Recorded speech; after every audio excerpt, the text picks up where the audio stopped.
we will unbox the Poco M5 128GB version and perform the other tests in a separate video.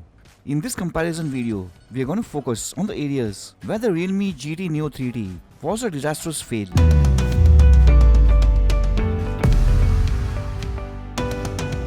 Let's straight away get into the drop test comparison between the budget Poco M5 versus Realme GT Neo 3T flagship at mid-price. 2 drops from low height, then after 4 high drops from different angles, the bottom, top, back camera and display side.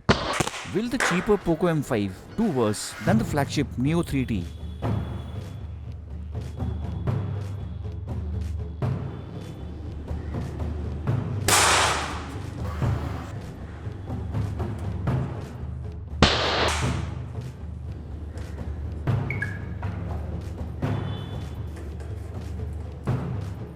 The Poco M5 survives both pocket drops with ease, as every device should, and as did the Realme Neo 3T in comparison. Next, 4 vital high drops from different angles. First drop on bottom side.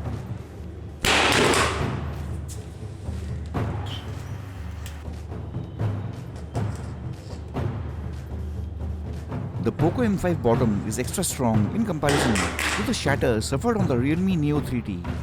Second drop, top side.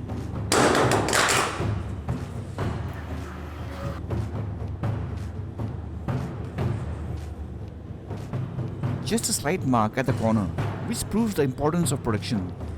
Next, second last high drop, camera unit backside.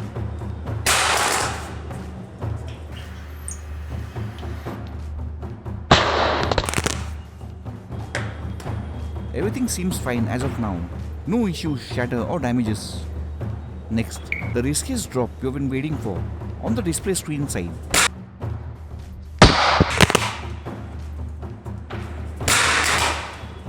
This season of fails has seen a lot of devices fail the drop test with screen shatter and dead AMOLEDs, including the Realme GT Neo 3T.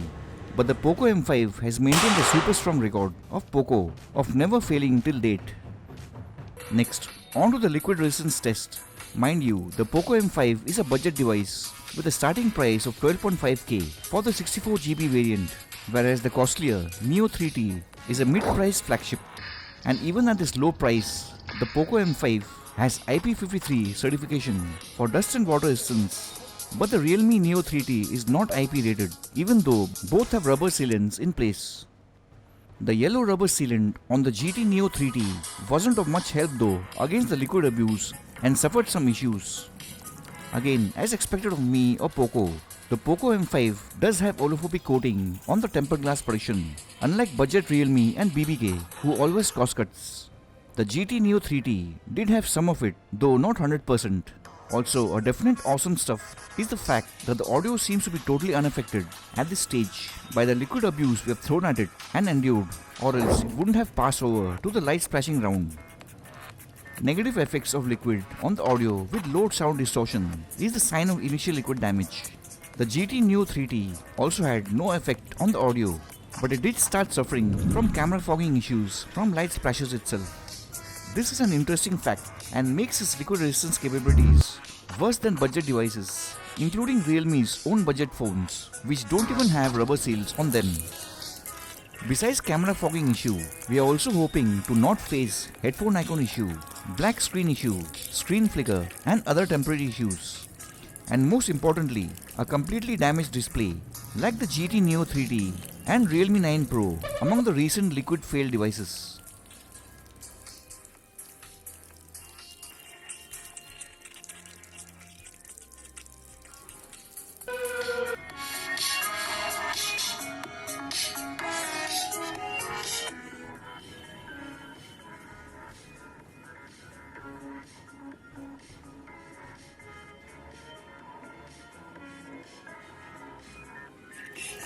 After our water test, the Neo 3T had suffered from severe camera fogging issues and also screen ghost touch issues. But the M5 has managed to further strengthen Poco as a brand with best quality builds. The Poco M5 passes our water test